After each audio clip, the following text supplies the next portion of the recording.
Magandang araw po mga kababayan. Gusto ko lang pong ipaalam sa inyo na may pagbabago na po sa Pilipinas ngayon.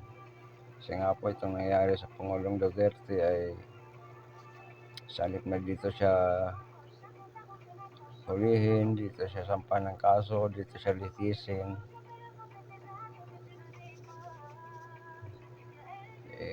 Dinala po sa ICC po siya dinala. Nagmumukha tuloy inutil na itong batas natin, itong justice system natin, itong law enforcement natin. Nagmumukha ng inutil, wala na silbi.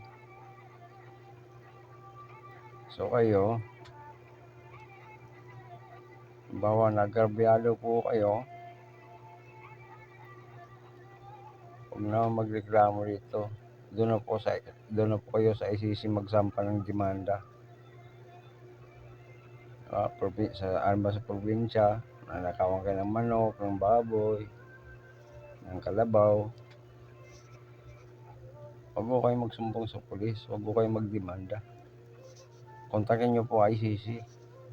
Doon po kayo magsampa ng reklamo. Na-istapa kayo. Doon sa ICC, tumakbo kayo, magsampa ng kaso istapa doon. May umaangkin sa mga ari-arian, mga properties nyo. Kontakin nyo ICC, sampa kayo ng demanda. Yung mga pulis naman, maghihintay sila ng order ng ICC para hulihin yung mga para kidnapin yung suspect para ipadala doon.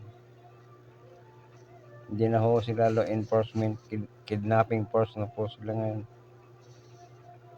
Ganun na po.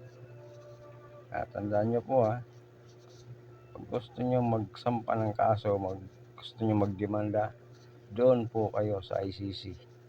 Okay?